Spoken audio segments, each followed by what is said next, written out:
Hello there. I'm so glad you found your way here tonight. Wherever you are in the world tonight, allow yourself to settle into this shared moment of stillness. Let the noise of the day soften. Let your thoughts grow quiet, like leaves settling gently on a forest floor after an autumn breeze. Imagine standing at the edge of an ancient woodland. The air is cool and carries the faint scent of moss and earth. Above you, branches weave together like fingers holding the sky. Somewhere in the distance, a bird calls out, then falls silent. Tonight we journey through the quiet wonders of the world's forests. There is no test waiting at the end. No rush, no urgency. Just the slow unfolding of nature's most extraordinary secrets to carry you gently towards sleep. We will explore how the largest living organisms on Earth hide beneath the forest floor. How trees communicate through underground networks.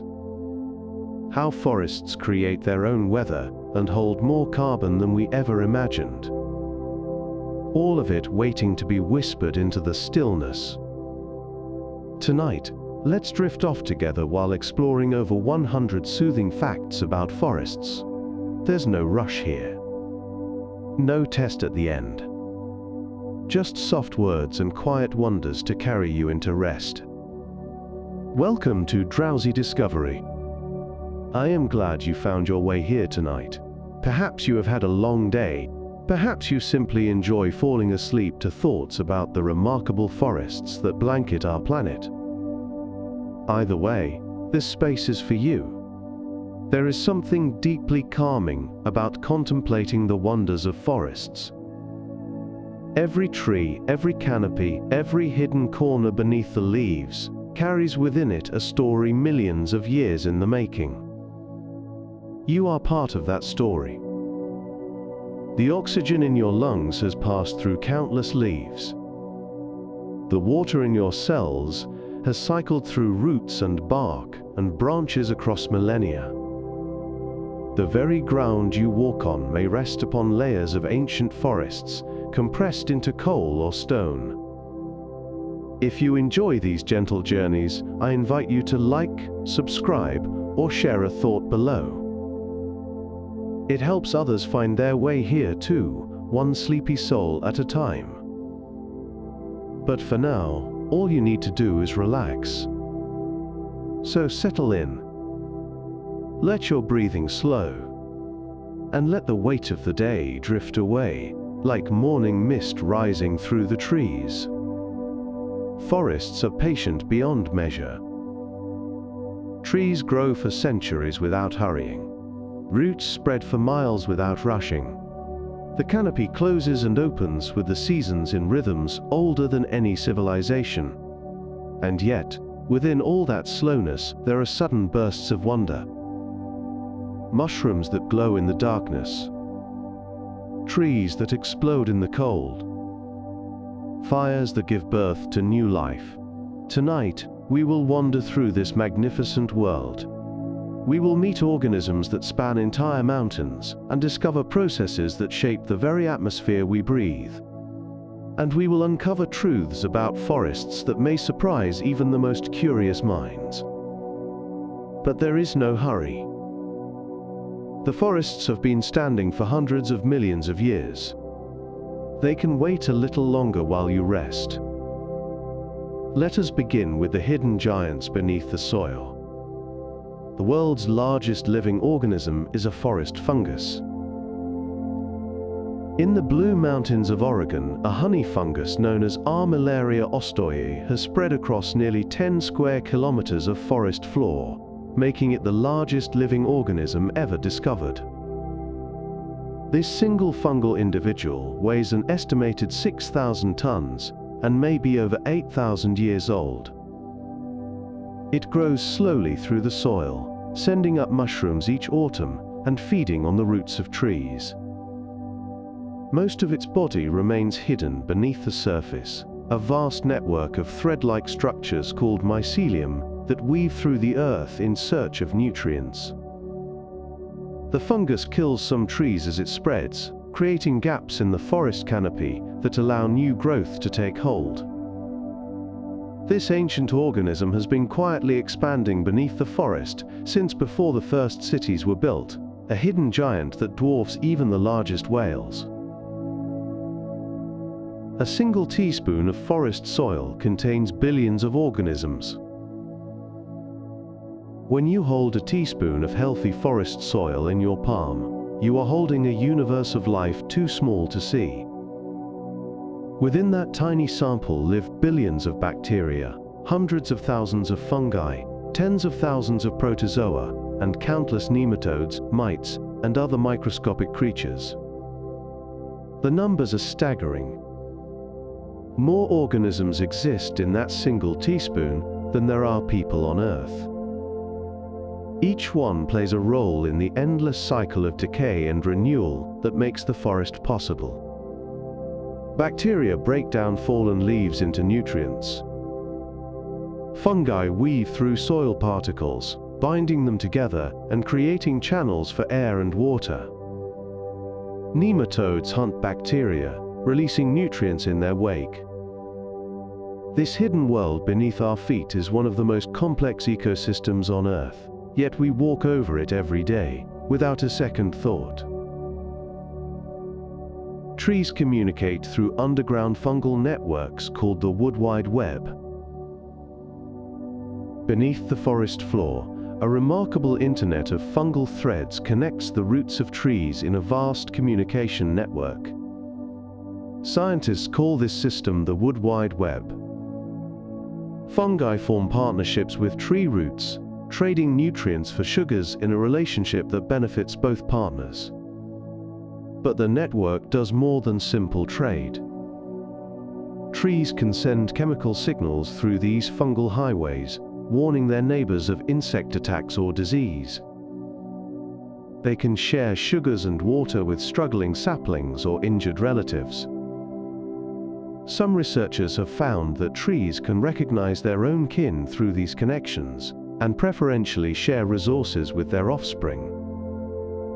The forest is not a collection of isolated individuals, but a connected community, quietly cooperating beneath the surface in ways we are only beginning to understand.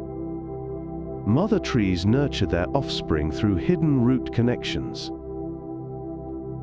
In forests around the world, large mature trees play a special role in nurturing the next generation. Ecologists call these trees mother trees. Through the underground fungal network, mother trees can identify their own seedlings and send them extra nutrients to help them survive in the shaded understory. When a mother tree is dying, she may transfer her resources to neighboring trees, particularly her own offspring. Studies have shown that seedlings connected to mother trees have higher survival rates than those growing in isolation. The mother tree becomes a hub in the forest network, connected to dozens of other trees and quietly supporting the community around her. This hidden parental care suggests that forests are more like families than collections of strangers competing for light. Plants send chemical warnings through the soil to alert neighbors of danger. When a tree is attacked by insects, it does not suffer in silence. Within hours of an infestation, the tree begins producing defensive chemicals to deter the attackers. But it also sends warning signals through the underground fungal network to alert its neighbors. Trees receiving these signals begin producing their own defensive compounds before the insects even arrive. Some trees release volatile chemicals into the air that attract predators of the attacking insects, calling in reinforcements from above. Others change the chemistry of their leaves to make them less palatable. The forest floor is alive with chemical conversation, a constant exchange of information that helps the community respond to threats. Trees may appear passive, but beneath the surface they are constantly communicating in a language of molecules. Some forest fungi can control the minds of insects. Deep in tropical forests lives a fungus with a power that seems almost supernatural. The Ophiocordyceps fungus infects ants and takes control of their behavior. Once infected, an ant leaves its colony and climbs to a precise height on a plant stem. There, the fungus forces it to clamp its jaws onto a leaf vein and wait to die. The fungus then sprouts from the ant's head, releasing spores onto the forest floor below to infect more victims. Scientists call these zombie ants, and they have been found as fossils dating back 48 million years. The fungus has evolved to manipulate ant behavior with extraordinary precision, turning its host into a vehicle for its own reproduction. It is a reminder that forests harbor relationships far stranger than we might imagine. The forest floor breathes carbon in daily rhythms. If you could watch the forest floor at high speed, you would see it breathing. During the day, photosynthesis draws carbon dioxide from the air as leaves build new tissue. At night, when photosynthesis stops, respiration continues and the forest exhales carbon back into the atmosphere. This daily rhythm of breathing creates measurable fluctuations in atmospheric carbon dioxide levels around the world. The forest floor is particularly active, as billions of soil organisms break down dead material and release carbon as they work.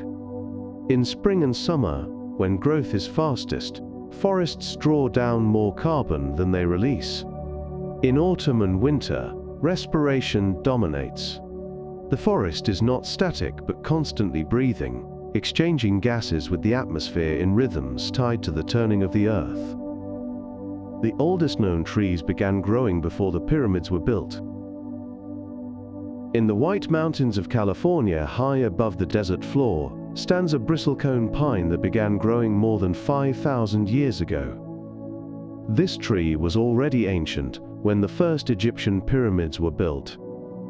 Its twisted trunk and gnarled branches tell the story of millennia of survival in one of the harshest environments on Earth. Bristlecone pines grow slowly, adding sometimes less than a millimeter to their girth each year. This slow growth produces dense, resin-rich wood that resists rot, insects, and disease. The oldest bristlecone is named Methuselah, and its exact location is kept secret to protect it from vandalism. Standing before such a tree is to stand before a living witness to all of human civilization. Some trees can live for more than 5,000 years. The title of oldest known living tree has passed among several bristlecone pines over the years, as scientists discover new specimens. Currently, the record holder is thought to be over 5,000 years old. But bristlecones are not the only contenders for extreme longevity. Giant sequoias can live for over 3,000 years. Certain yew trees in Britain may be 4,000 years old or more, though their hollow trunks make precise dating difficult. In Sweden, a Norway spruce with a root system dated to nearly 10,000 years old has been discovered, though its visible trunk is much younger. These ancient trees are living time capsules, their rings recording droughts, fires, volcanic eruptions, and climate shifts across millennia. The tallest trees on Earth reach higher than a football field stood on end.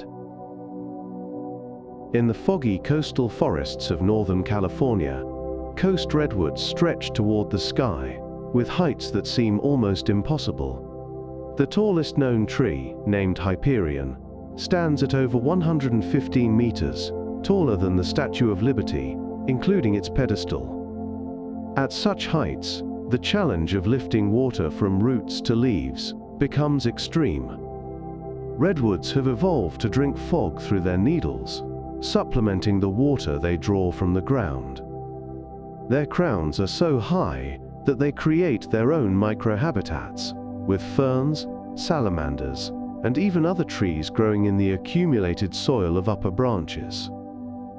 Looking up at a redwood is like looking into another world, a vertical ecosystem suspended in the mist. Redwoods can live for more than 2,000 years.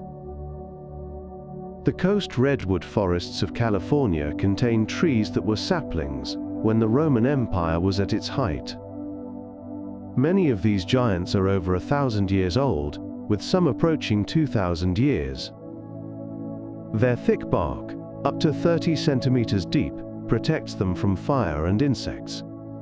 Their wood contains tannins that resist rot, and their immense size means that even severe damage rarely proves fatal. Redwoods have survived ice ages, droughts, and countless forest fires. They are living monuments to persistence, growing slowly upward, year after year, century after century. To walk among redwoods is to walk through a forest older than most human nations. The largest tree by volume weighs more than an entire fleet of blue whales. General Sherman, a giant sequoia in California's Sequoia National Park, holds the record for the largest tree by volume on Earth. Its trunk alone contains over 1,500 cubic meters of wood, enough to build dozens of houses. The tree weighs an estimated 2,000 tons, equivalent to 15 or more blue whales. General Sherman is not the tallest tree or the oldest, but no other single organism contains more living matter. Giant sequoias grow in scattered groves on the western slopes of the Sierra Nevada, relicts of a time when their ancestors were more widespread. Each tree is a colossus, its base wide enough to drive a car through, its canopy home to countless creatures that spend their entire lives among its branches. Bamboo can grow nearly a meter in a single day. Bamboo holds the record for the fastest growing plant on Earth. Some species have been measured growing at nearly 90 centimeters in a single 24-hour period. This remarkable speed is possible because bamboo is actually a grass, not a tree. Each culm emerges from the ground at its full diameter and simply extends upward, powered by stored energy in the underground rhizome network. Within weeks, a bamboo shoot can reach its full height of 30 meters or more. Bamboo forests can spread rapidly, creating dense stands that provide habitat for countless species. The giant panda depends almost entirely on bamboo forests, eating up to 38 kilograms of bamboo daily. Bamboo speed makes it one of the most renewable materials on Earth. Some rainforest trees are taller than the Statue of Liberty. The yellow Meranti trees of Borneo can reach heights exceeding 100 meters, towering above the surrounding canopy like green skyscrapers. These emergent giants are among the tallest tropical trees ever measured. They face unique challenges, including typhoons, lightning strikes, and the difficulty of transporting water and nutrients over such vast distances. Their buttress roots spread outward to provide stability in shallow tropical soils. From the air, these trees appear as islands rising from a sea of green. Scientists are still discovering new record holders as remote forests are surveyed with modern technology. The tallest tropical trees remind us that the rainforest canopy is not flat, but a complex landscape of peaks and valleys. Beneath every forest lies a vast, interconnected network of roots and fungi. The visible trees of a forest are only half the story.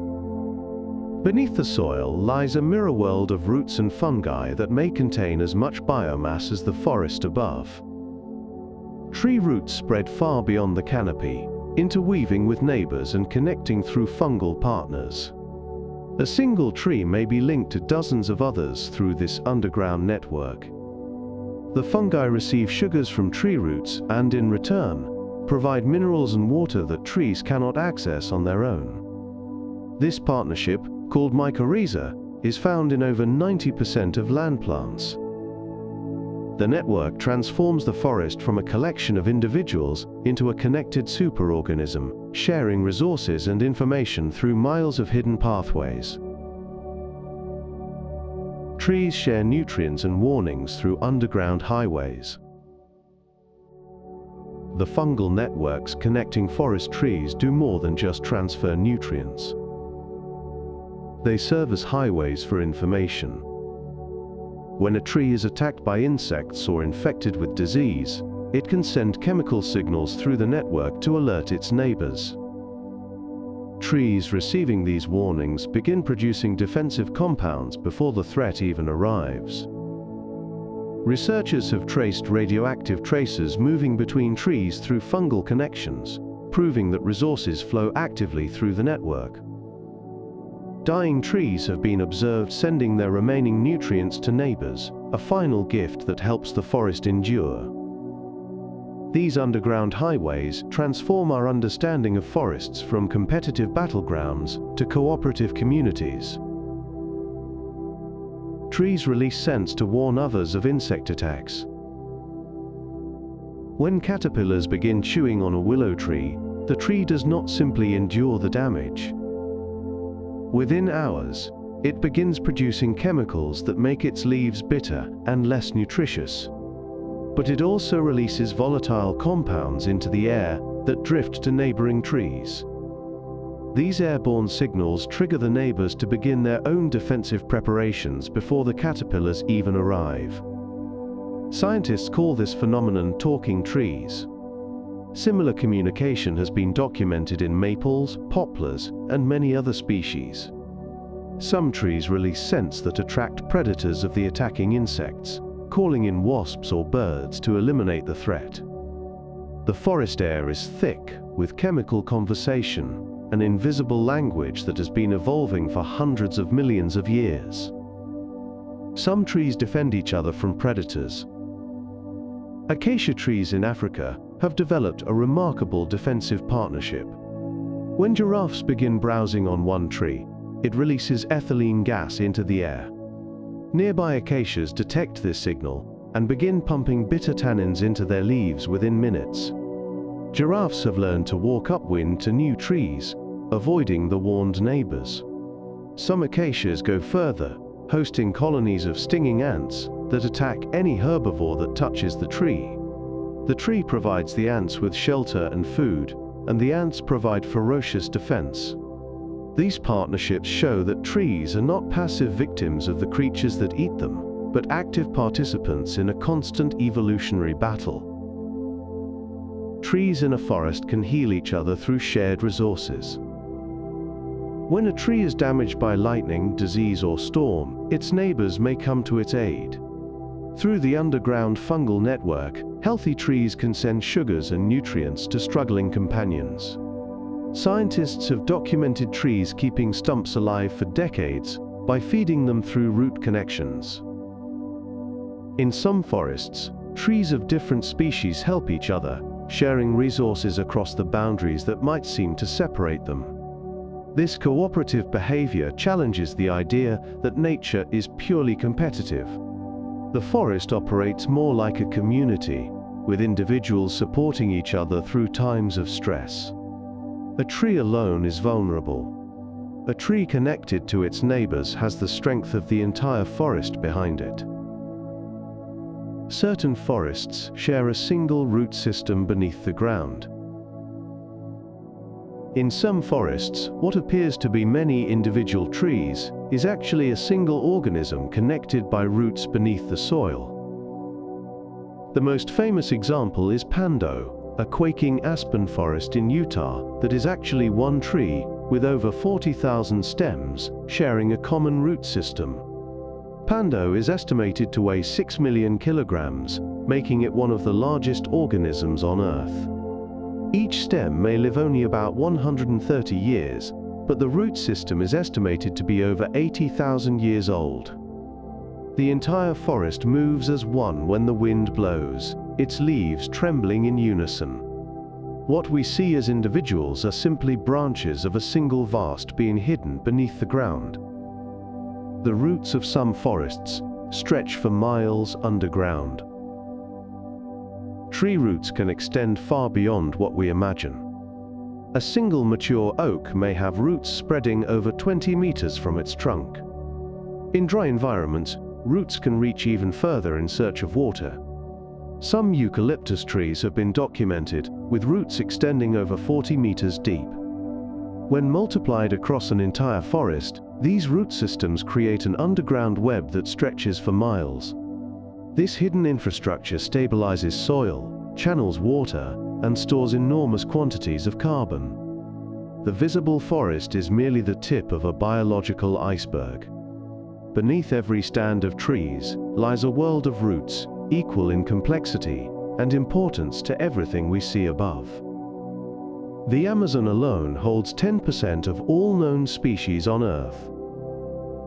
The Amazon rainforest is the most biodiverse place on our planet.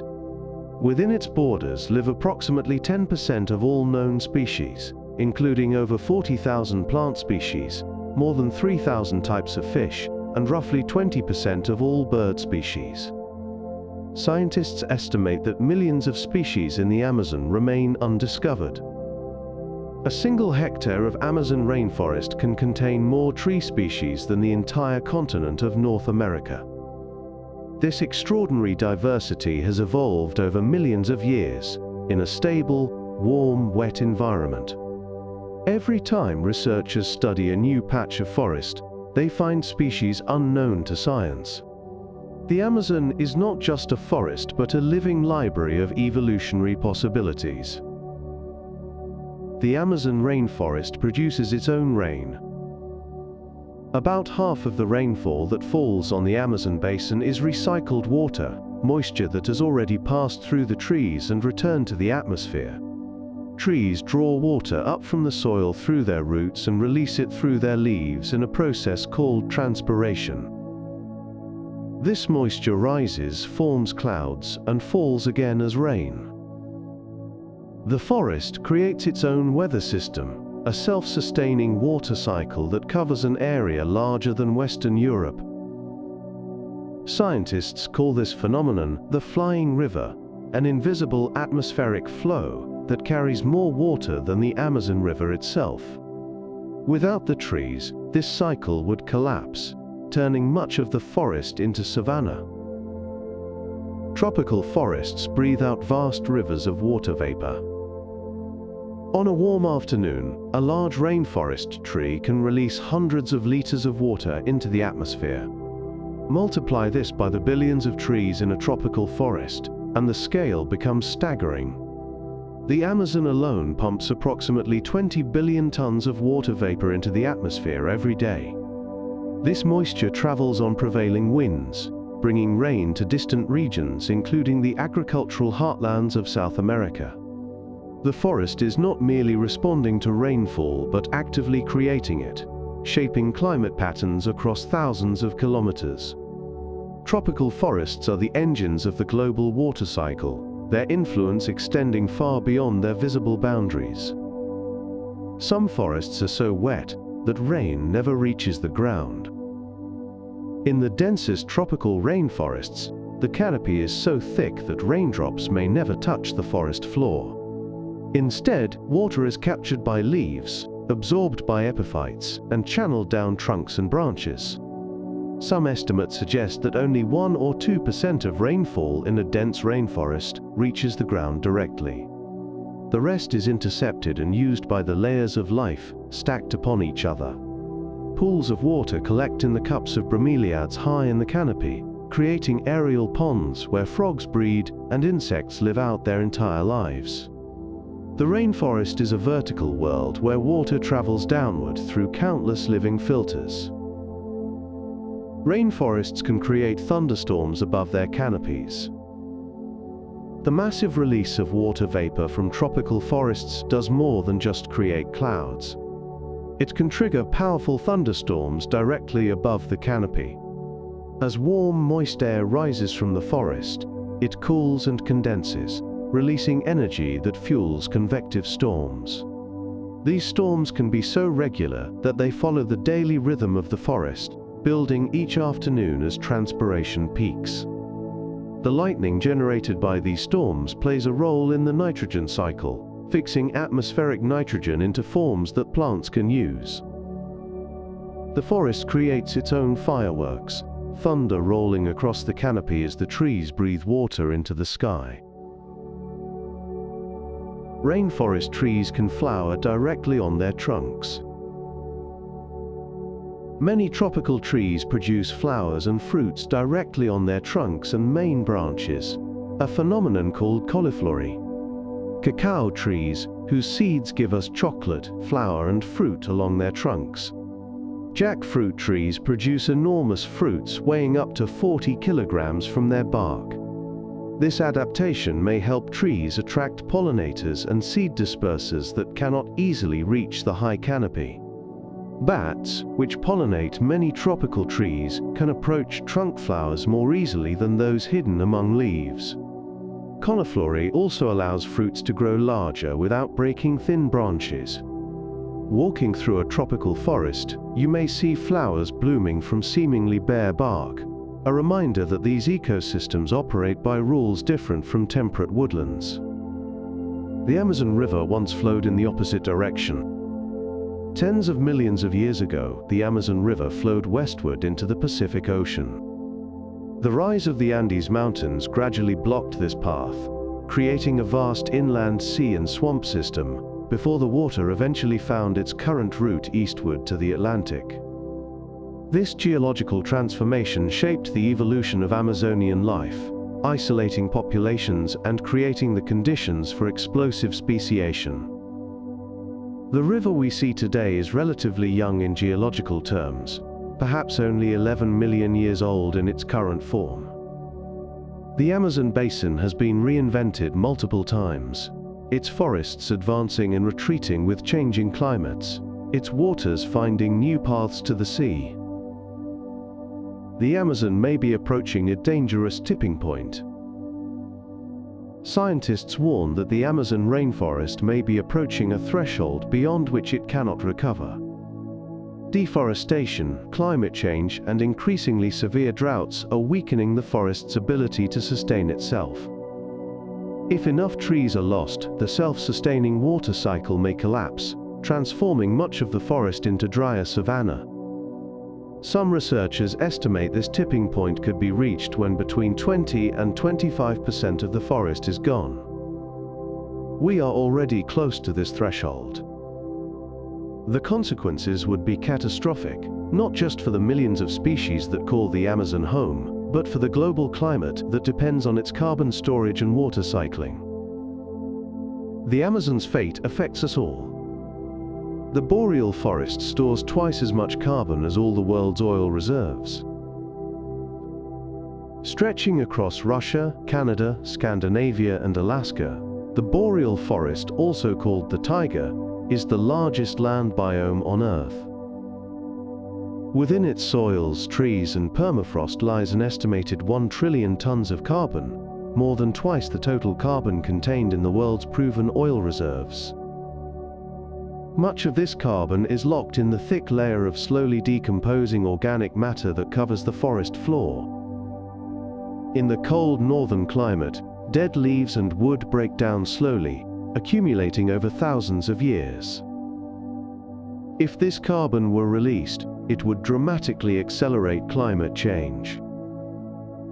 The boreal forest is not just a vast wilderness, but a planetary thermostat, quietly storing carbon that might otherwise warm our world.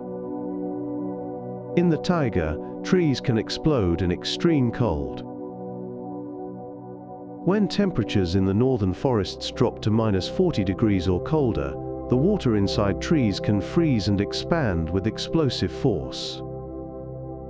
The sound of trees cracking and splitting echoes through the winter forest like gunshots. This phenomenon, called frost cracking, occurs when the outer wood contracts faster than the inner core, creating tension that eventually tears the trunk apart. Some trees develop long vertical scars from repeated frost damage over many winters. The extreme cold of the boreal winter pushes life to its limits. Trees that survive here have evolved remarkable strategies, including the ability to supercool their cells below freezing without ice forming. The taiga is a place of extremes, where survival requires extraordinary adaptations.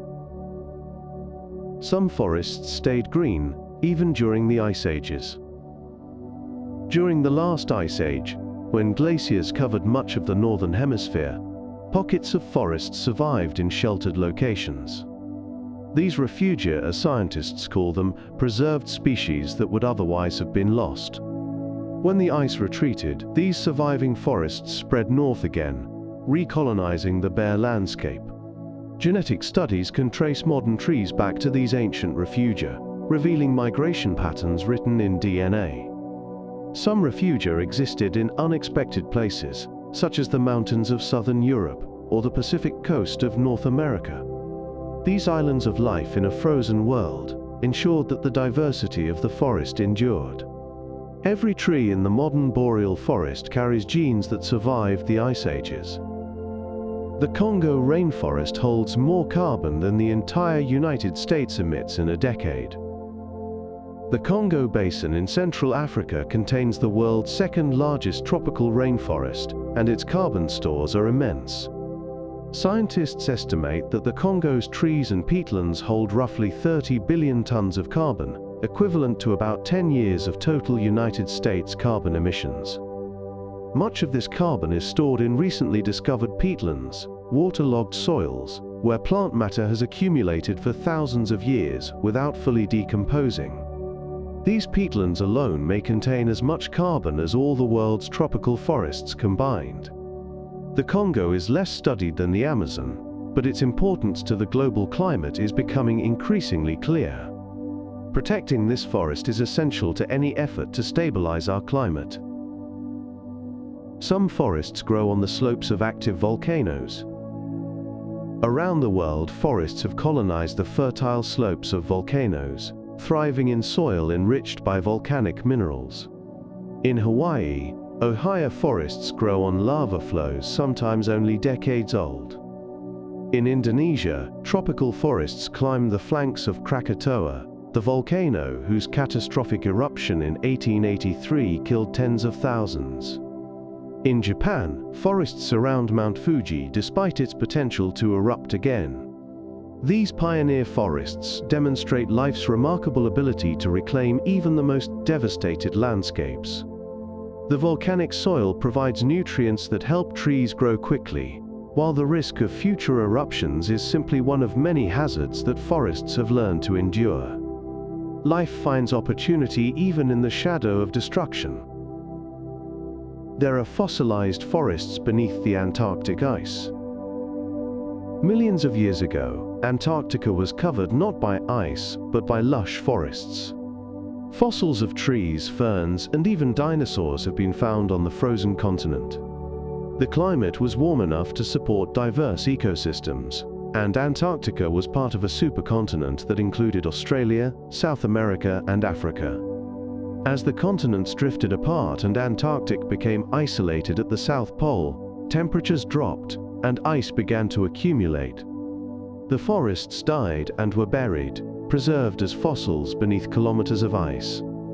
Today, scientists studying these ancient forests learn about past climates and the dramatic changes our planet has undergone. Beneath the coldest place on Earth lie the remains of a green and living world. The canopy of a rainforest can be as dense as concrete. From above, a tropical rainforest canopy appears as a solid surface, a green roof so dense that it blocks nearly all sunlight from reaching the floor below. In some forests, the canopy is so tightly interwoven that a person could theoretically walk across it without falling through. This living ceiling is made up of millions of leaves, arranged to capture every available photon of light. The trees compete fiercely for access to the sun, growing taller and spreading their branches wider to shade out rivals. From beneath, the canopy filters the world, turning the forest floor into a dim, humid realm where only shade-tolerant plants can survive. The canopy is both roof and floor, separating two distinct worlds. Forest canopies can hold entire miniature worlds. High in the trees of tropical and temperate rainforests, a separate ecosystem exists, isolated from the ground below. Organic matter accumulates in branch crotches and on thick limbs, forming aerial soil that supports ferns, orchids, and small trees. Some canopy trees send roots down through this accumulated material, never touching the forest floor. Ponds form in tree hollows, home to mosquitoes, tadpoles, and even specialized crab species that never descend to the ground. Scientists who have explored the canopy have found communities as rich and strange as any on the forest floor. The upper levels of the forest are not merely extensions of the trees below, but independent ecosystems suspended in the air. Forest canopies contain more species than the forest floor. In tropical rainforests, the majority of species live not on the ground, but in the canopy. Estimates suggest that up to 90% of rainforest organisms spend their entire lives in the trees. Birds, insects, mammals, and reptiles occupy every available niche from the understory to the emergent layer. Many canopy species have never been formally described by scientists, their existence known only from brief encounters during research expeditions. The canopy is the engine of the rainforest, where photosynthesis occurs, where fruits and flowers attract pollinators, and where the vast majority of the forest's biological activity takes place. To understand the rainforest, one must look up. Forest floors rarely see more than 1% of sunlight. In the densest tropical forests, the canopy is so effective at capturing light that only a tiny fraction reaches the ground. Measurements have shown that less than 1% of incident sunlight penetrates to the forest floor in some locations.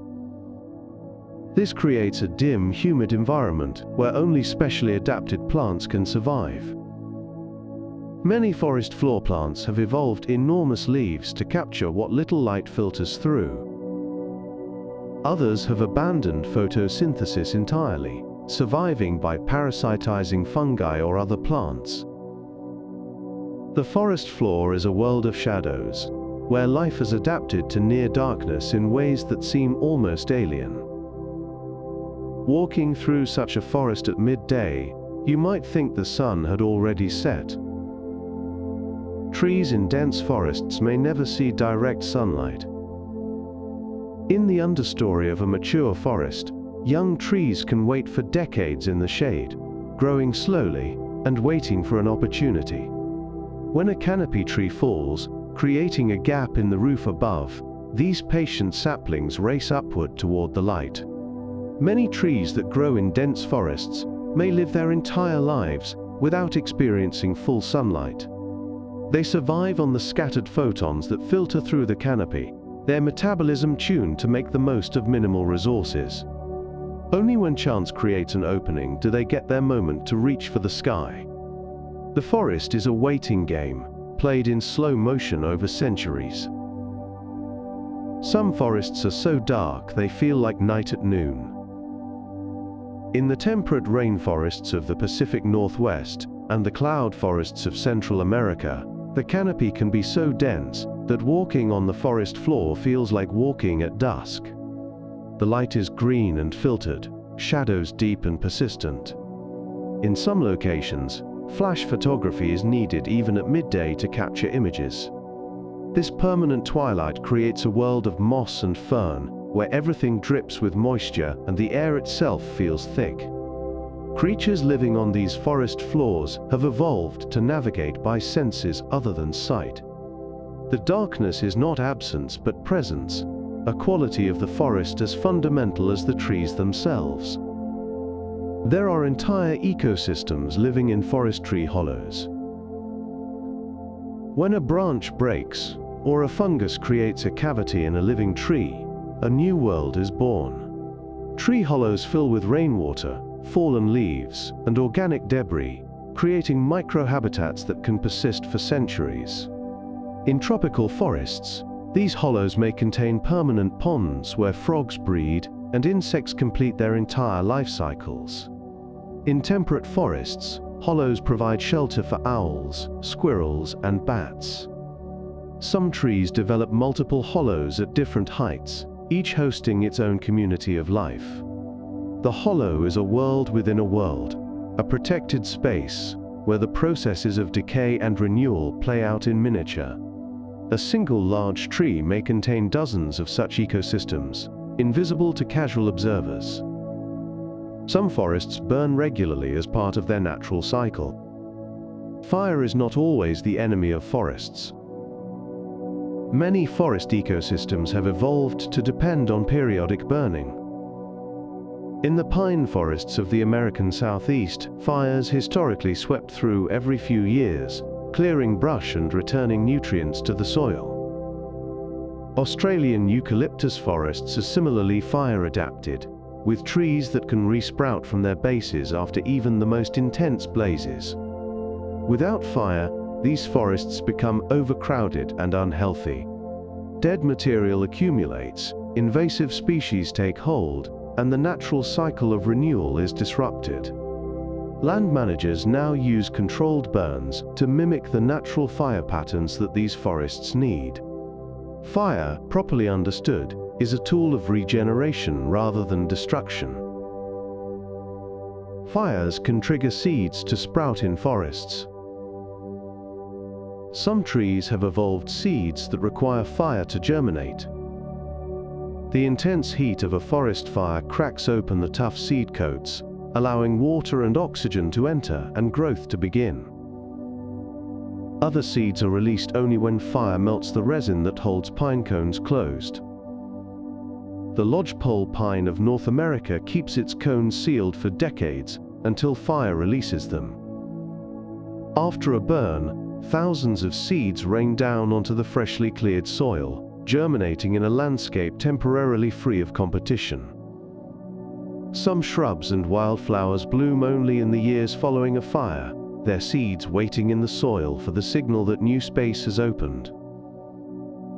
Fire creates opportunity, clearing the stage for the next generation. Certain trees can survive being completely consumed by fire. The giant sequoias of California have bark up to 90 centimeters thick, providing insulation that allows them to survive fires that would kill any other tree. Even when flames reach the crown and scorch every needle, the living tissue inside the trunk often survives. New growth sprouts from the trunk and branches, slowly rebuilding the canopy over decades. Some sequoias bear the scars of dozens of fires over their long lives, their trunks blackened and hollowed but still alive. Cork oaks in the Mediterranean have similarly thick, fire-resistant bark that protects them during the frequent summer fires. These trees have evolved to endure what seems like destruction, waiting patiently for the flames to pass. Certain trees can survive being struck by lightning. Lightning strikes kill thousands of trees each year, but some survive even direct hits. The oak trees of temperate forests are particularly resilient, their thick bark and deep root systems allowing them to absorb and dissipate electrical energy. When lightning travels down a tree, it often follows the moist cambium layer just beneath the bark, sometimes blowing strips of bark off the trunk but leaving the tree alive. Scarred but standing, these lightning survivors can live for many more decades. In some forests, the oldest trees bear multiple lightning scars, testimony to their ability to endure what would seem to be instant death. The forest is full of survivors, each with stories written in their wounds. Some forest fires burn underground for years. In forests with thick layers of peat or coal beneath the surface, fires can smolder underground for months or even years.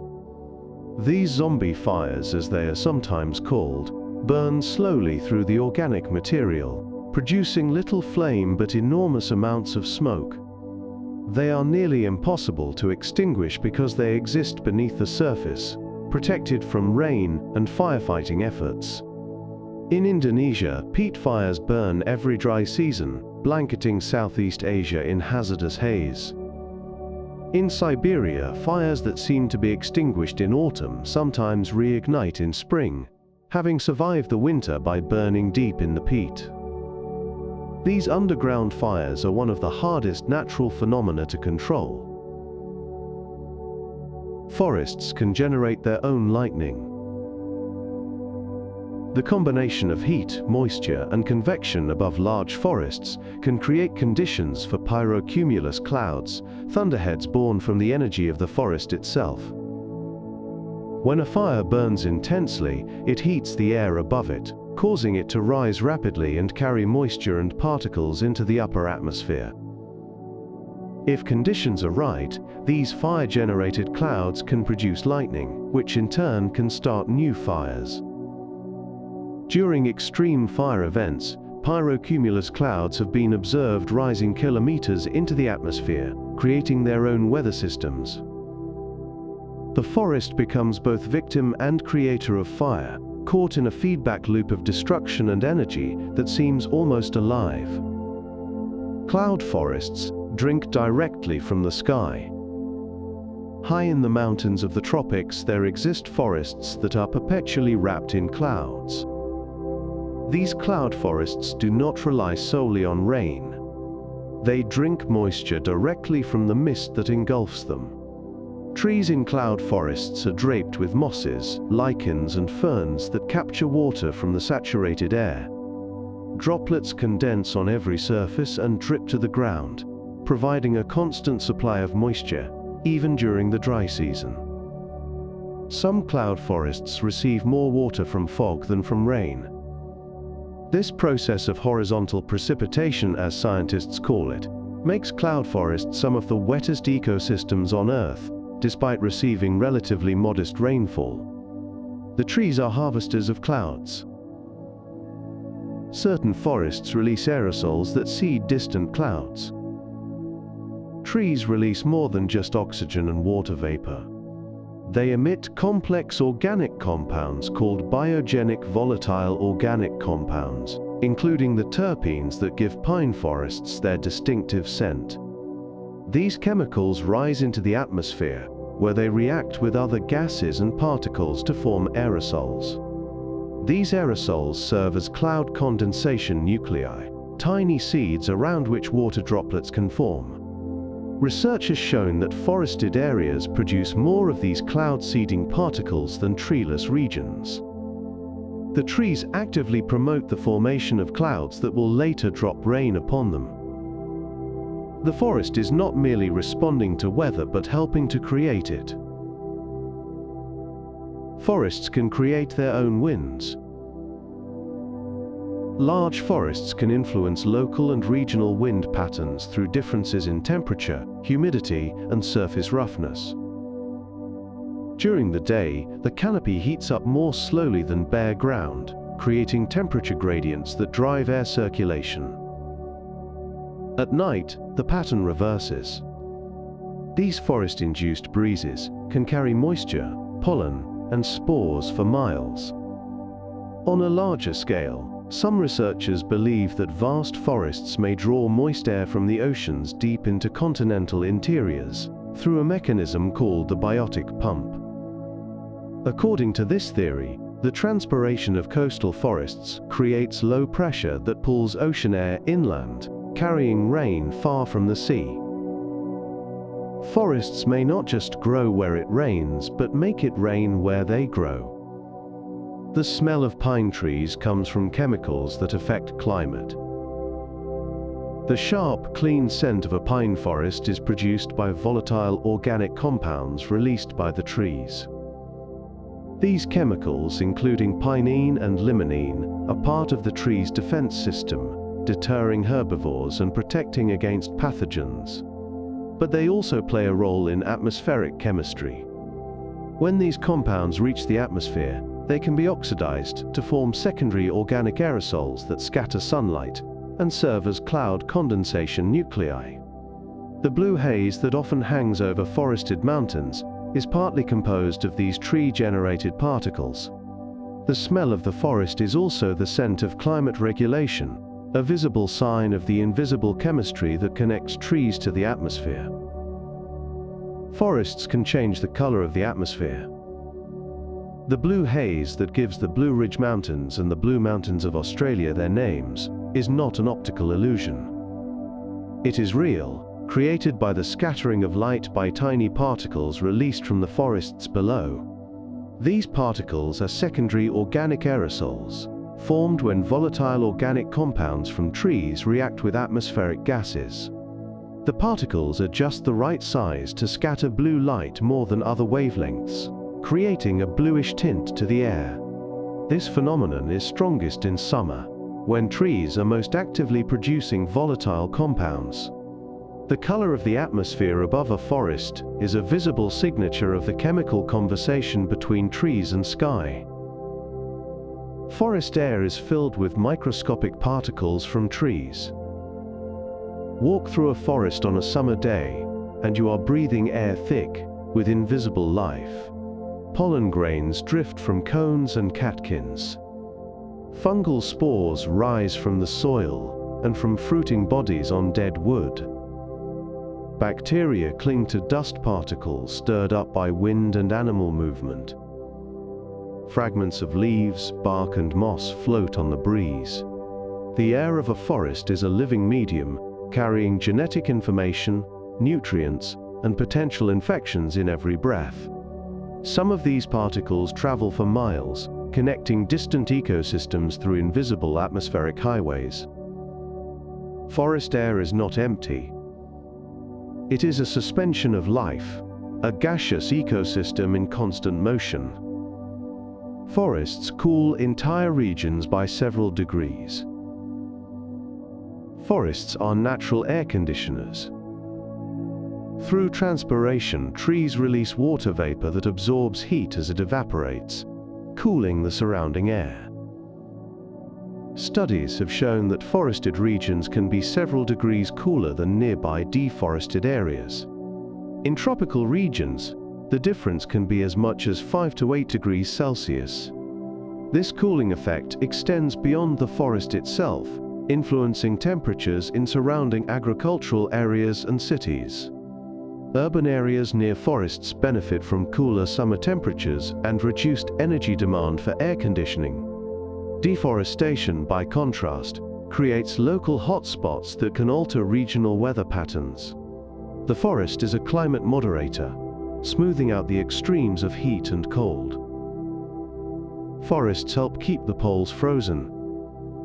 The influence of forests extends to the polar regions, thousands of kilometers from the nearest tree. Forests play a critical role in regulating global atmospheric circulation patterns that distribute heat around the planet. Changes in forest cover can alter these patterns, affecting the amount of warm air that reaches polar regions.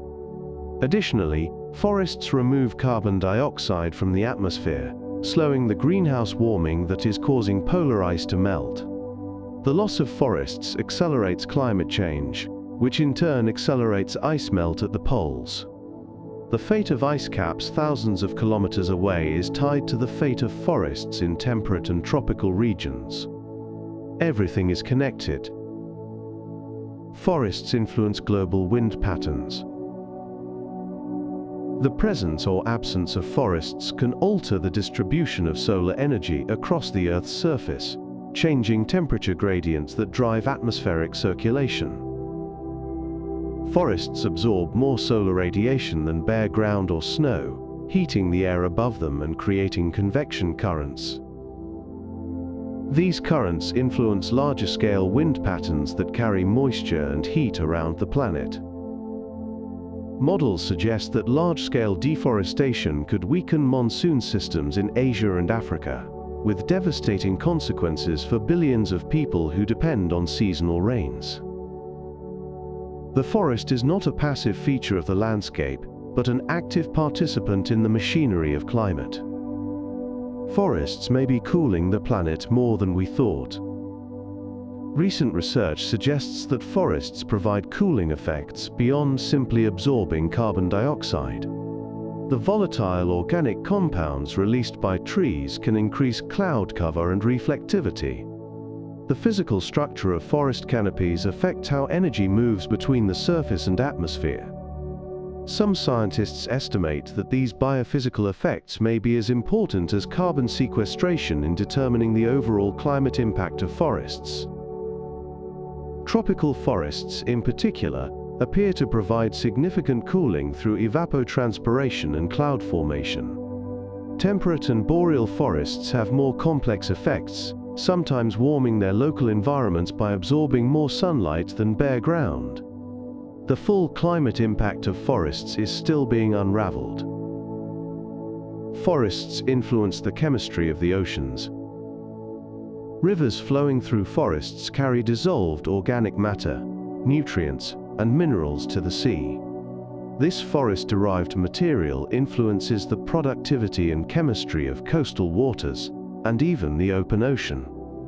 Iron from forest soils fertilizes ocean phytoplankton, tiny plants that form the base of marine food webs and absorb enormous quantities of carbon dioxide. The Amazon River creates a plume of fresh, nutrient-rich water that extends hundreds of kilometers into the Atlantic, supporting unique ecosystems. Forests and oceans are linked through the water cycle and through the rivers that connect them. What happens in the forest does not stay in the forest. Trees in a forest can change the chemistry of rain. Raindrops falling through a forest canopy undergo chemical transformation.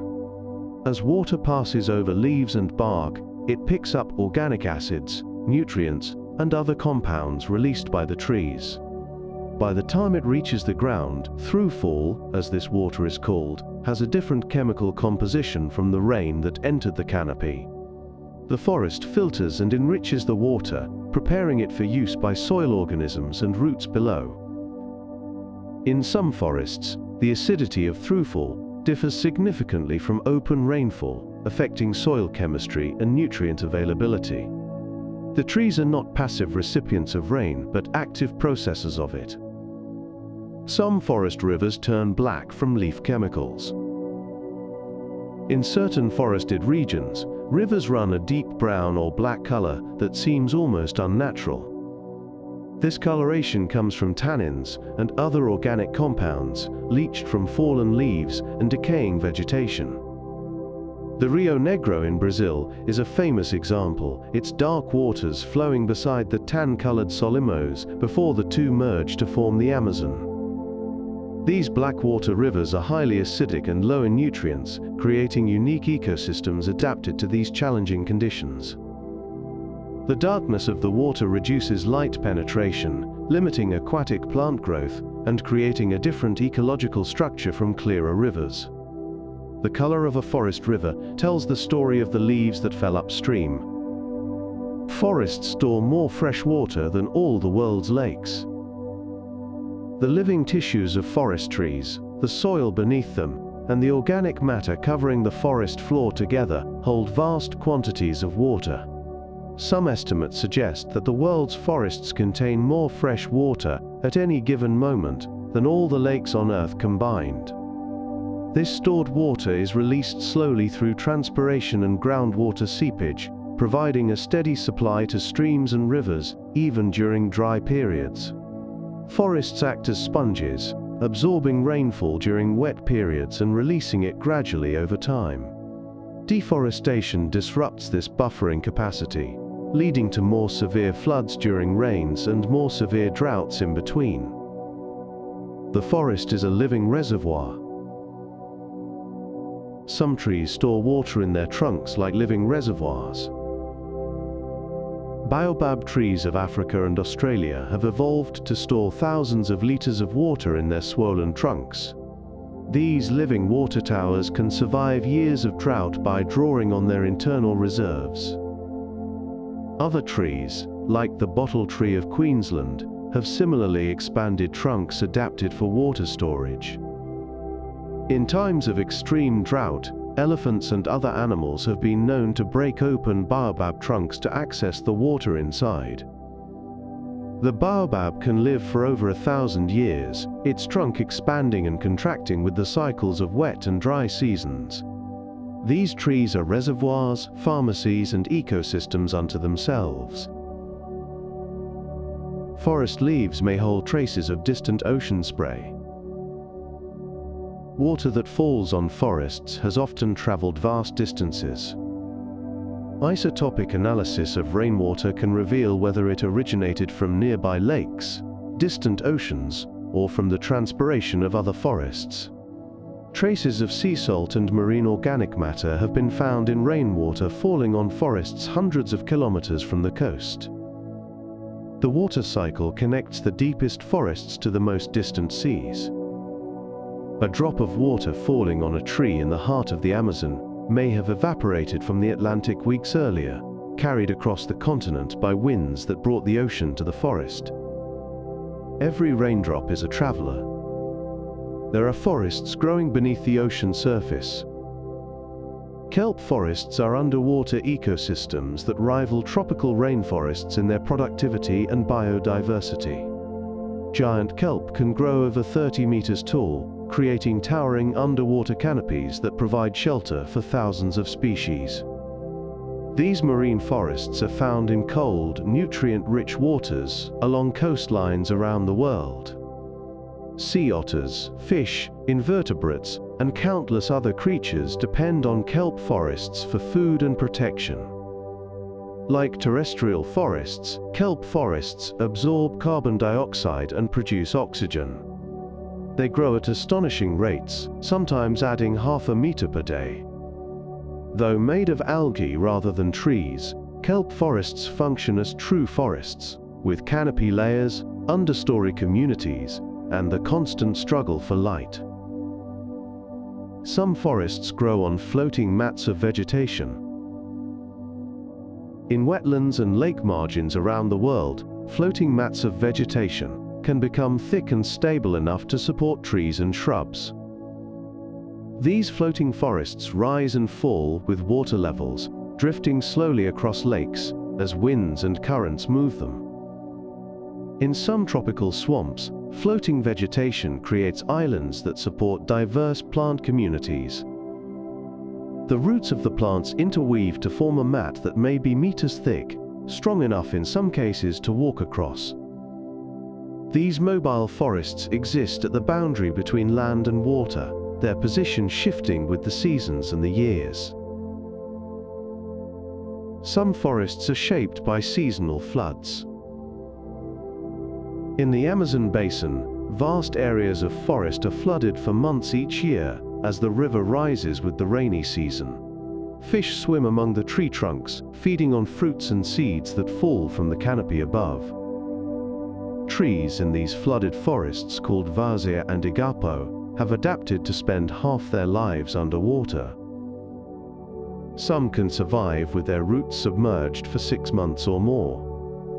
These flooded forests are some of the most productive ecosystems in the Amazon, the intersection of terrestrial and aquatic worlds. When the waters recede, they leave behind nutrients that fertilize the next season's growth.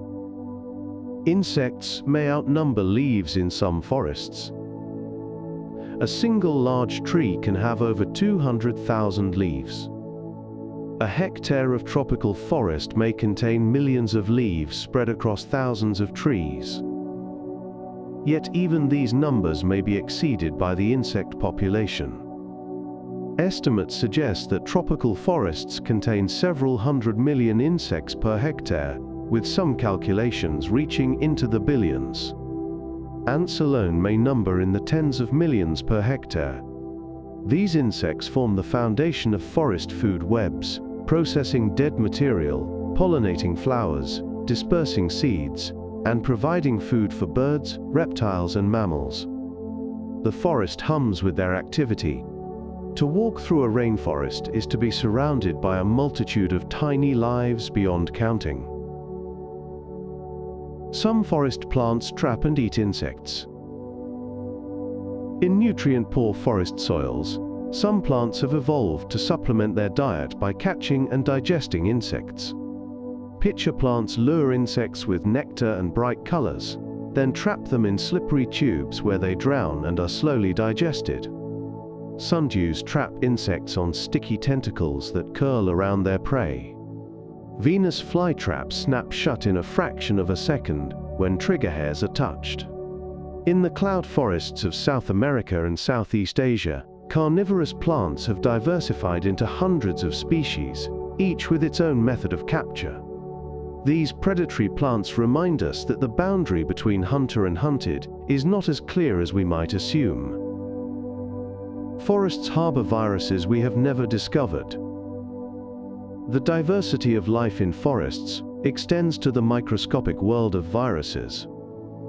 Scientists estimate that we have identified only a tiny fraction of the viruses that exist in forest ecosystems. Every species of animal, plant, and fungus hosts its own community of viruses, most of which have never been studied. Some of these unknown viruses have the potential to jump to human hosts, particularly as deforestation brings people into closer contact with wildlife. The pandemic threats of tomorrow may be lurking in the forest canopy today. Understanding forest virology is becoming increasingly important as we recognize the connections between ecosystem health and human health. Forest elephants engineer the structure of African forests.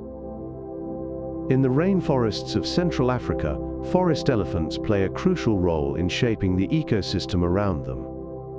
By eating certain species of trees and avoiding others, elephants influence which trees dominate the forest. Their trails become pathways that other animals use.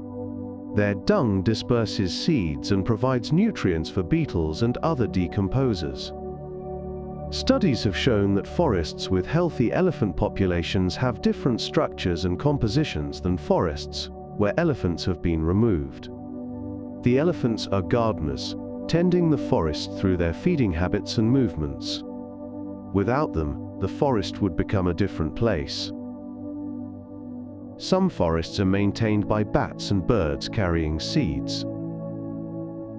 Many forest trees depend on animals to disperse their seeds, and few are more important than fruit-eating bats and birds. These creatures consume fruits and deposit the seeds elsewhere in their droppings, often far from the parent tree. Some seeds will not germinate unless they have passed through an animal's digestive system. In tropical forests, bats and birds move millions of seeds each night and day, connecting different parts of the forest and enabling regeneration in areas where trees have been lost. When these seed dispersers disappear due to hunting or habitat loss, the forest loses its ability to renew itself. The trees and their animal partners have evolved together over millions of years. Certain birds guide humans to honeycombs deep in forests. In the forests of Africa, a remarkable partnership exists between humans and a small bird called the greater honey guide. The bird leads honey hunters to wild beehives by flying ahead and calling. When the humans follow and open the hive to harvest honey, the honey guide feeds on the wax and larvae left behind. This mutualistic relationship may be thousands of years old. Research has shown that the birds respond to specific calls made by human hunters, and that successful partnerships increase foraging efficiency for both species. It is one of the few known examples of a wild animal actively guiding humans to a food source, a collaboration born of mutual benefit. Forests influence the migration of global bird populations. Billions of birds migrate between tropical and temperate forests each year, connecting ecosystems across continents. Warblers, thrushes, and other songbirds that breed in European and North American forests spend their winters in the forests of Africa, Central America, and South America. The health of forests in one region affects bird populations in another thousands of kilometers away. Deforestation in tropical wintering grounds has been linked to declining bird populations in temperate breeding areas. The forests of the world are connected by wings, by the journeys of creatures that know no borders and depend on trees at every stage of their annual cycle. Some forests glow at night with bioluminescent life. On dark nights, in certain forests around the world, the floor itself seems to glow. Bioluminescent fungi emit an eerie greenish light from rotting wood and leaf litter. In Japan, the yakutake mushroom creates glowing fairy rings on forest floors. In Brazil, the eternal light mushroom illuminates the bases of palm trees. Scientists believe the glow attracts insects that help disperse fungal spores in the still air of the forest night. Other organisms add their light to the display. Fireflies flash their mating signals among the trees. Glowworms lure prey with their luminescence. The dark forest is not truly dark, but alive with cold biological light. Certain mushrooms glow in the dark. Over 100 species of fungi are known to produce light, a phenomenon called bioluminescence. These glowing mushrooms contain chemicals that react to produce light without heat, a remarkably efficient process. Most bioluminescent fungi glow continuously, unlike fireflies which flash in patterns. The light is usually a pale green, visible only in deep darkness away from artificial light. Some of the brightest glowing mushrooms are found in tropical rainforests, where the darkness beneath the canopy provides ideal conditions for their displays. The evolutionary purpose of this glow is still debated, but attraction of insects for spore dispersal seems the most likely explanation. The nighttime forest sky can glow with invisible radiation. Forests at night are bathed in radiation invisible to human eyes. Infrared light radiates from warm-blooded animals and from the forest floor as it releases the heat of the day. Ultraviolet light reflects from certain flowers and insects that use it for signaling. Some scorpions and insects fluoresce under ultraviolet light, glowing brightly when exposed to wavelengths we cannot see. Night vision cameras reveal a forest alive with thermal signatures, every mammal and bird a glowing beacon in the darkness. The nighttime forest is not the quiet, still place it appears to our limited senses. It is alive with energies we perceive only through technology. Some trees produce their own insect repellent. Many forest trees have evolved chemical defenses against the insects that would otherwise devour them. The camphor tree produces chemicals that repel moths and beetles. Eucalyptus oil deters many insect species. Neem trees produce compounds so effective that they are extracted for use in organic pesticides. These chemical defenses are not passive but can be ramped up in response to attack. Some trees increase production of defensive compounds when they detect the saliva of herbivores on their leaves. The forest is a chemical battlefield, with plants deploying an arsenal of molecules to protect themselves from the ceaseless assault of hungry insects. Leaves in a forest can change color without autumn. While we associate color change with autumn, forest leaves can change color for many reasons throughout the year. Nutrient deficiencies cause yellowing or purpling. Fungal infections create spots and patches. Some tropical trees flush red when new leaves first emerge, the color protecting tender tissues from sun damage. Certain forest understory plants have leaves with iridescent blue sheens, caused by microscopic structures that may help capture light in the dim conditions below the canopy. The rainbow colors of autumn are just one expression of a constant process of chemical change occurring in leaves year-round. Forest sounds can reduce human stress hormones. Studies have shown that exposure to natural forest sounds, including birdsong, rustling leaves, and flowing water, can reduce levels of the stress hormone cortisol in humans. Just a few minutes of listening to a forest soundscape can lower blood pressure, slow heart rate, and shift brain activity toward more relaxed states. This phenomenon may be an evolutionary legacy, as our ancestors spent millions of years in forest environments. The sounds of the forest signal safety and abundance. In contrast, silence in nature often signals danger, the approach of a predator that has silenced the birds. Our bodies respond to forest sounds with ancient recognition. Some trees release chemicals that affect human moods. The practice of forest bathing, or Shinrin-yoku, originated in Japan and is now studied worldwide. Researchers have found that walking in forests can reduce anxiety, improve mood, and boost immune function. Part of this effect may come from phytoncides, volatile organic compounds, released by trees as part of their defense against insects and pathogens.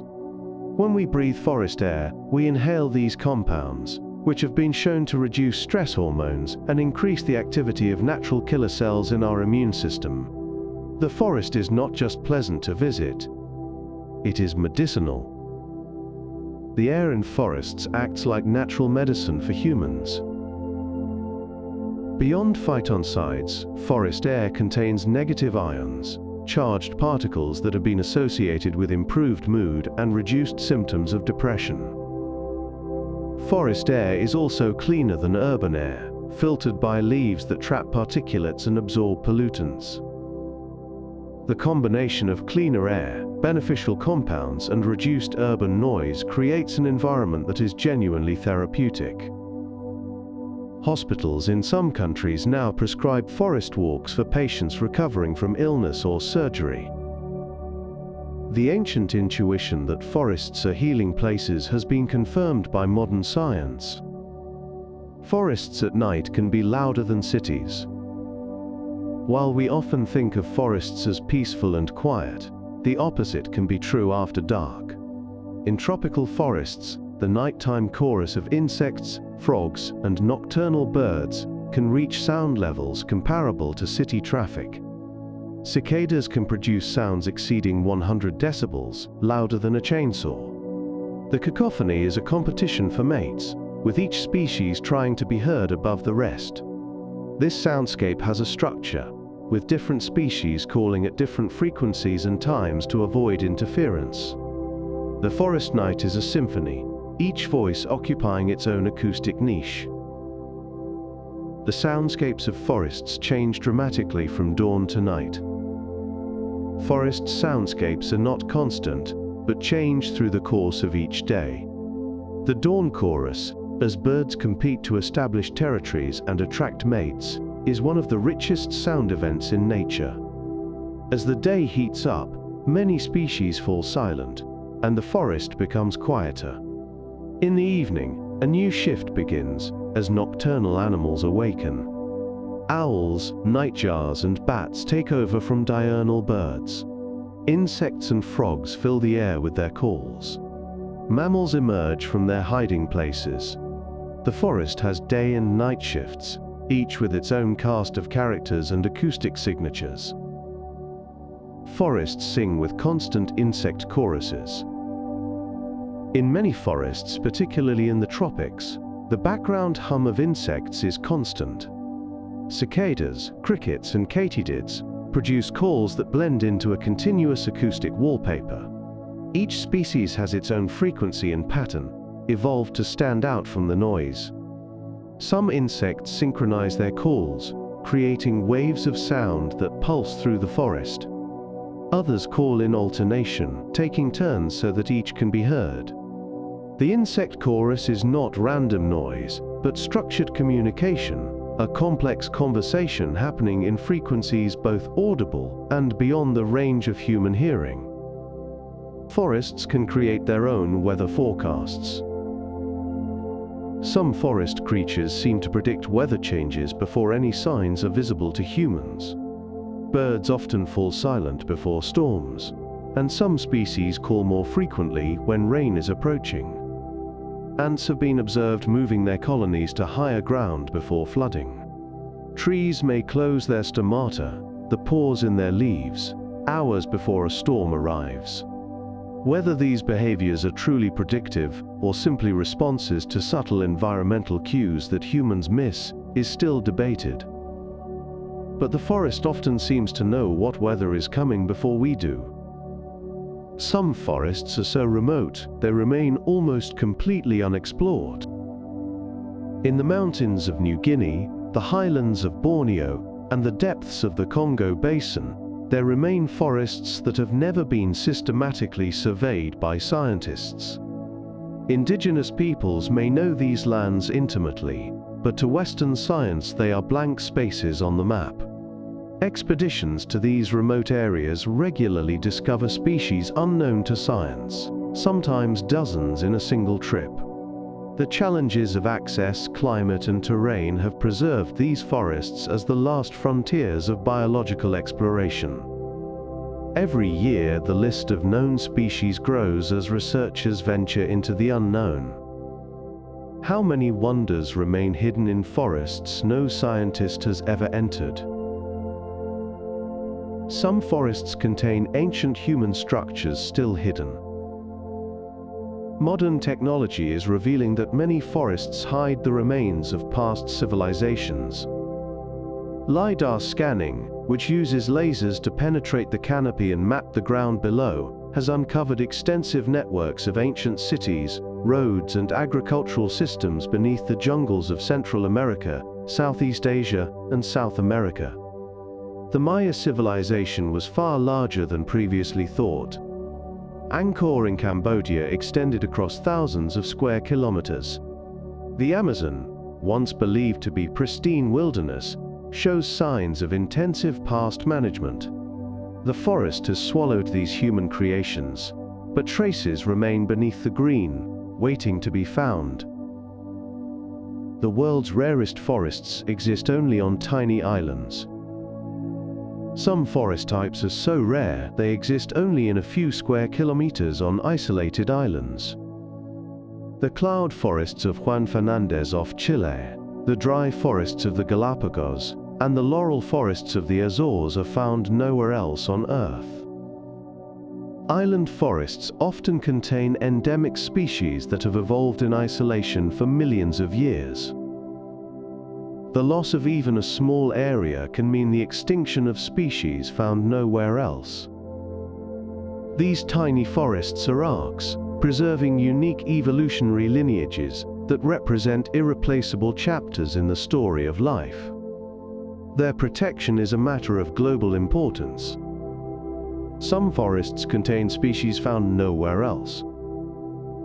Endemic species, those found only in one place, are concentrated in certain forests around the world. Madagascar's eastern rainforests contain lemurs, chameleons, and plants found nowhere else. The Western Ghats of India harbor unique frogs, trees, and insects. The Valdivian temperate rainforests of Chile are home to the monkey puzzle tree and the smallest deer in the world. These endemic hotspots are priorities for conservation because their loss means permanent extinction. The species they contain cannot be found in any other forest on Earth. They are evolutionary experiments that occurred only once. The world's smallest forests can be just a few trees wide. Not all forests are vast wilderness. Some of the most precious are tiny fragments, sometimes just a few hundred trees, that have survived amid farmland or urban development. These microforests can harbor surprising biodiversity, serving as refuges for species that have lost their habitat elsewhere. Sacred groves in India, churchyard woodlands in Europe, and cemetery forests in Japan have preserved species for centuries. Some conservation efforts now focus on creating new microforests in urban areas, planting dense stands of native trees on small plots of land. Even the smallest forest can have disproportionate value if it preserves something irreplaceable. Forests once covered nearly the entire Earth. 300 million years ago, during the Carboniferous period, vast forests covered almost every landmass on Earth. Giant tree ferns, club mosses, and early conifers grew in swampy conditions that would later produce the coal deposits that powered the Industrial Revolution. Even the polar regions supported forests in warmer eras of Earth's history. Fossils of tropical plants have been found in Antarctica and the Arctic. The forests we see today are remnants of this once global covering, reduced by ice ages, continental drift, and human activity. The history of life on land is largely a history of forests, the dominant ecosystem for most of the past 400 million years. The Amazon was once a swampy inland forest. The Amazon rainforest as we know it is relatively young, in geological terms. For millions of years, much of the Amazon basin was covered by a shallow sea or a vast system of lakes and swamps. As the Andes Mountains rose to the west, drainage patterns changed, and the modern river system took shape perhaps 15 to 20 million years ago. The rainforest itself may have taken its current form only within the last few million years. Before that, the region was covered by different types of vegetation, including savannas and flooded forests. The Amazon is not a timeless wilderness, but a landscape that has been constantly reinventing itself.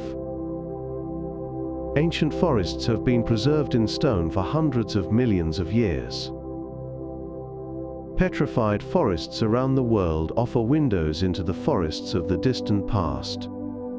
In Arizona's Petrified Forest National Park, logs of ancient conifers have turned to colorful stone, their cell structures preserved in exquisite detail. In Antarctica, petrified stumps reveal that forests once grew where now there is only ice. These fossil forests tell us about past climates, past atmospheres, and the evolution of plant life. Some petrified trees are over 300 million years old, from a time before dinosaurs walked the earth. Walking among these stone trees is to walk through a forest frozen in time. Some forests hold secrets of life's earliest evolution. Forests have served as laboratories for evolution for hundreds of millions of years. The transition from water to land, one of the most significant events in the history of life, occurred in coastal forests and swamps. The evolution of flight in insects and later in birds took place among the branches of ancient trees. The diversification of flowering plants, which now dominate the planet, happened largely in forest environments. By studying modern forests and their fossil ancestors, scientists can trace the pathways that led to the diversity of life we see today. The forest is not just a setting for evolution, but an active participant in shaping it. The Black Forest inspired some of the world's darkest fairy tales.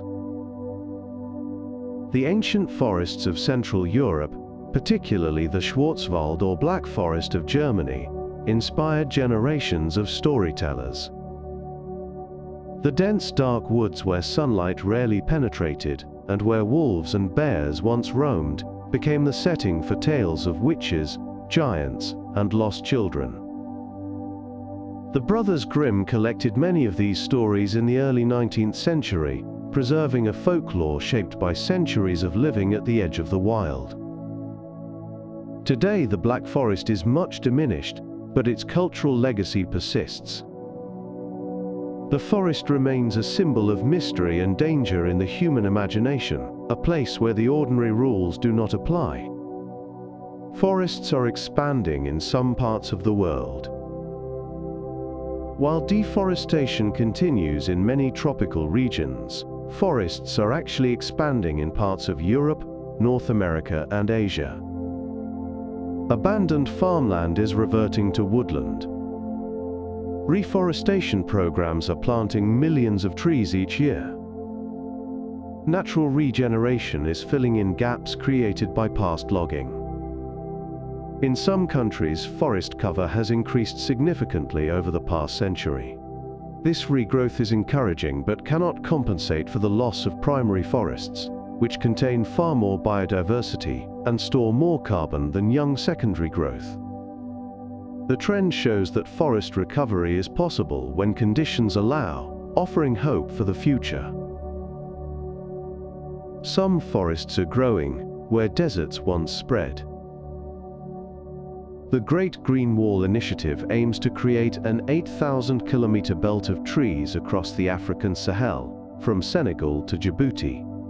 The goal is to hold back the advancing Sahara, restore degraded land, and provide livelihoods for millions of people. Similar projects are underway in China, where decades of tree planting have helped stabilize desert edges and reduce dust storms. In some areas, these efforts have transformed barren land into productive forest within a generation. These reforestation projects demonstrate that with sufficient effort, forests can return even to the most unlikely places. Forests will outlast most human structures. The oldest human-made structures still standing are perhaps 5,000 years old. Many ancient cities have crumbled to ruins. Yet individual trees can live for thousands of years, and forests as ecosystems have persisted for hundreds of millions of years. Forests have survived ice ages, asteroid impacts, and mass extinctions. They will almost certainly survive humanity. Long after our buildings have fallen and our roads have crumbled, forests will continue their slow cycles of growth and decay. The forest operates on timescales that dwarf human history. In the long view, we are the temporary ones. Forests can change entire landscapes over millennia. Given enough time, forests can transform barren rock into fertile soil, redirect rivers, alter local climate, and create conditions for entirely new ecosystems to develop. The forests that covered Europe after the last ice age gradually modified the landscape, deepening soils, changing drainage patterns, and creating the conditions for the diverse ecosystems that existed before widespread human modification. On even longer timescales, forests have contributed to mountain building and erosion, influencing the shape of continents. The patient power of trees is immense, operating too slowly for us to easily perceive, but reshaping the world nonetheless. Every forest is both ancient and new at the same time. The individual trees in a forest may be young, but the ecosystem they form is ancient. Forests pass information from generation to generation through the fungal networks connecting their roots. Old trees shelter young ones. Dead trees provide nutrients and habitat that support the next generation. The forest remembers droughts, fires, and ice ages, adapting its composition and structure in response. Each tree is a newcomer, but the forest itself is a continuous entity that has been adapting and evolving for millions of years. When you walk through a forest, you walk through both the present and the deep past simultaneously. Some trees can walk slowly towards sunlight over many years. In the rainforests of Central and South America, walking palms appear to move across the forest floor over the course of their lives. These trees grow new roots on one side, while old roots die on the other, effectively allowing them to shift position toward gaps in the canopy where more light is available. The movement is slow, perhaps a meter or two per year at most, and some scientists debate whether it qualifies as true walking. But the phenomenon highlights how trees are not as static as they appear. They respond to their environment with strategies that only become apparent over decades of observation. Trees can record centuries of climate change in their rings. Each year, a tree adds a new ring of growth beneath its bark. The width of that ring reflects the growing conditions that year, with wider rings in good years and narrower rings in difficult ones. By studying tree rings, scientists can reconstruct climate conditions going back thousands of years. This field, called dendrochronology, has revealed patterns of drought, volcanic eruptions, and climate oscillations that left their mark on forest growth. Some tree ring records extend over 10,000 years, providing an unbroken record of climate history. The trees are historians, recording in their wood a story we can learn to read. Some trees bleed red sap when cut. The dragon blood tree of Socotra Island and the bloodwood trees of southern Africa produce sap that runs bright red when the bark is cut. This dramatic fluid has been used for centuries in medicines, dyes, and rituals. The color comes from compounds that may help the tree resist infection and deter herbivores. Other trees produce saps of different colors, from the white latex of rubber trees to the golden resin of amber-producing conifers. The fluids that flow through tree tissues are as varied and complex as the blood that flows through animals, each adapted to the tree's particular needs.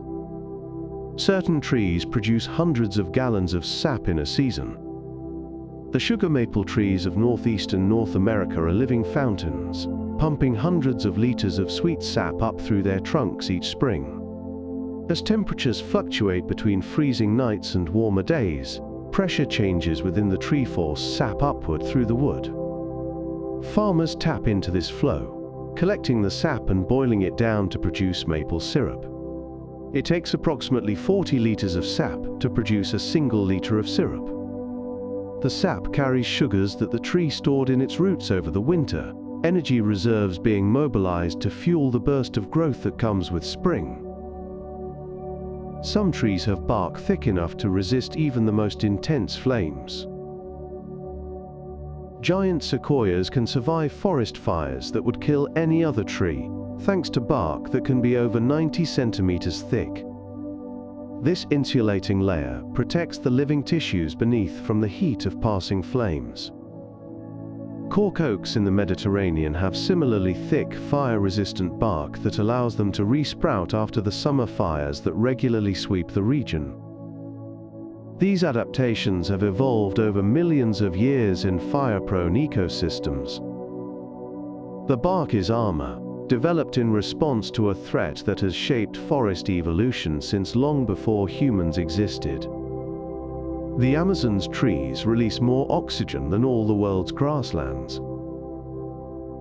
The Amazon rainforest is sometimes called the lungs of the earth, and while this metaphor is not entirely accurate, the forest does play a crucial role in the global oxygen cycle. The trees of the Amazon produce enormous quantities of oxygen through photosynthesis, more than any grassland or savanna ecosystem.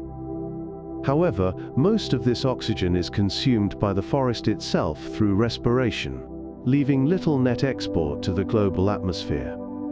The real climate value of the Amazon lies in its carbon storage and its influence on regional and global weather patterns. But the sheer scale of its oxygen production remains staggering. Forests provide the majority of Earth's oxygen exchange. While the oceans produce slightly more than half of the world's oxygen through phytoplankton photosynthesis, forests provide the majority of the oxygen exchange over land. Every breath you take contains oxygen that has passed through the leaves of trees at some point in its history. The oxygen cycle connects all living things, with plants and algae producing the oxygen that animals consume, and animals exhaling the carbon dioxide that plants need. Forests are the visible engines of this cycle, their leaves conducting the chemical reactions that keep the atmosphere breathable. Forests have been called the planet's lungs, but they do much more. The comparison of forests to lungs captures an important truth, but misses much of what forests actually do. Lungs merely exchange gases. Forests store vast quantities of carbon in their wood and soil. They cycle water from the ground to the atmosphere. They filter air and water. They provide habitat for millions of species. They regulate temperature and influence weather patterns across continents. The services forests provide are far more extensive than simple respiration. They are the planet's circulatory system, kidneys and immune system as well as its lungs. Forests influence Earth's climate more than we realize. Beyond carbon storage and oxygen production, forests affect climate through their physical properties. Dark forest canopies absorb more solar radiation than lighter surfaces like grassland or snow. Forest transpiration moves water and energy into the atmosphere, influencing cloud formation and rainfall. The volatile compounds released by trees affect atmospheric chemistry and cloud reflectivity.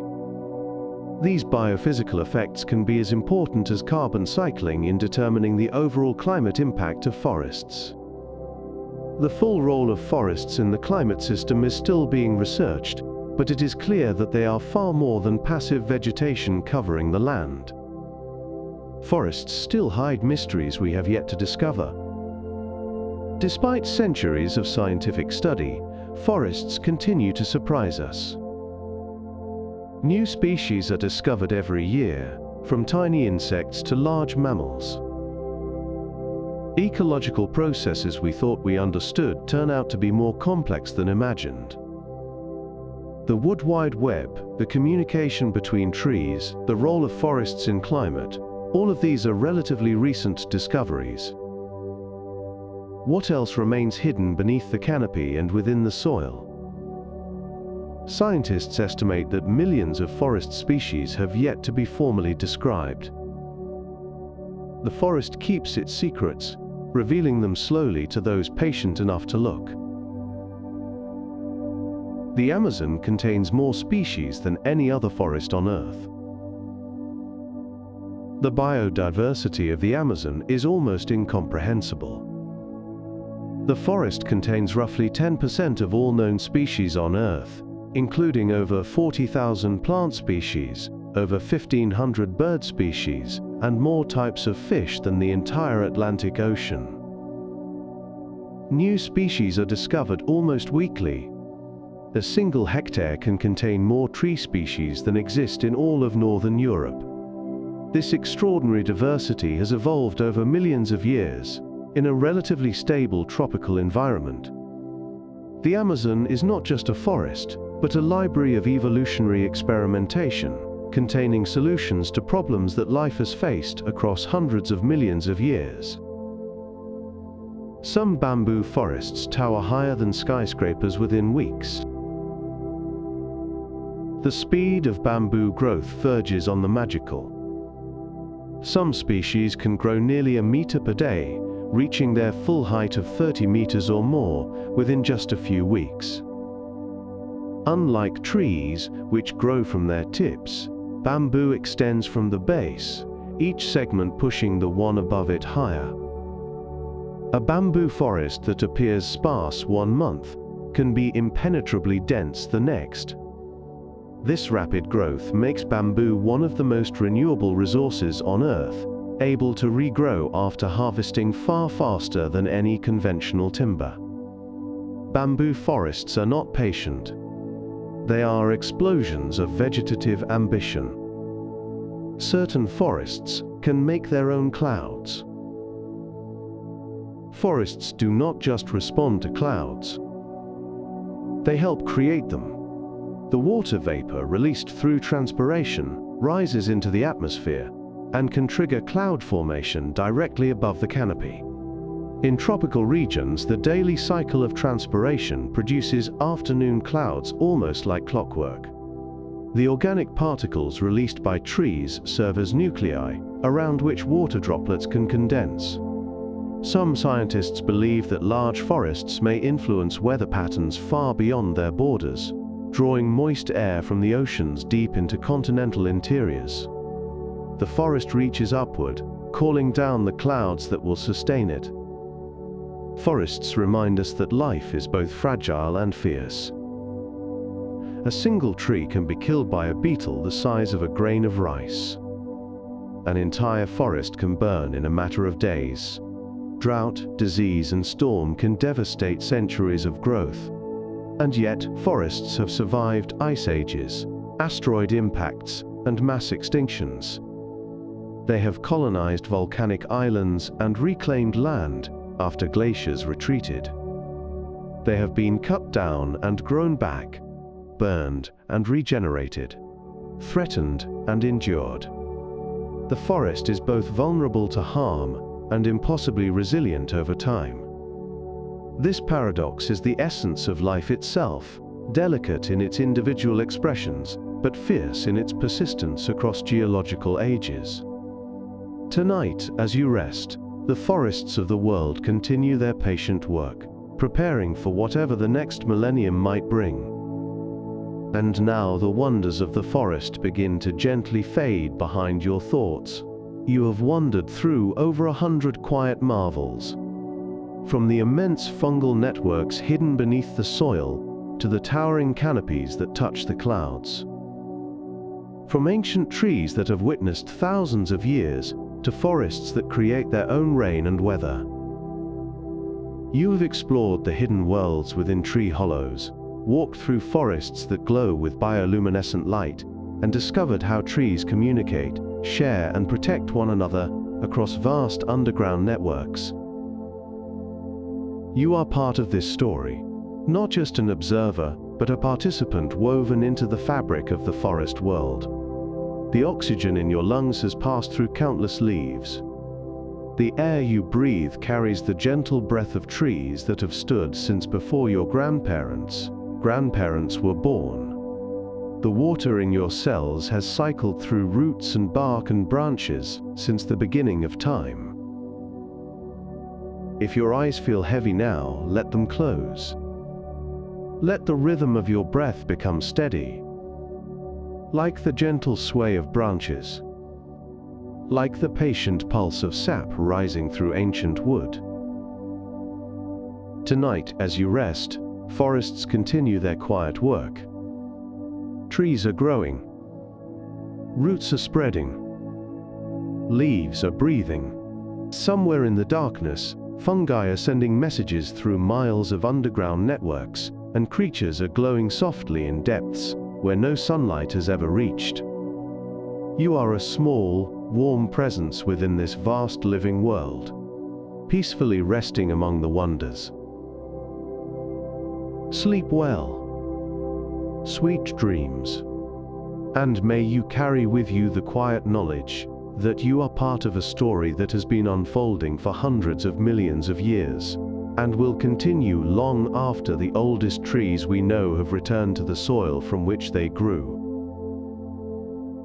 Thank you for joining me on this journey through the world's forests.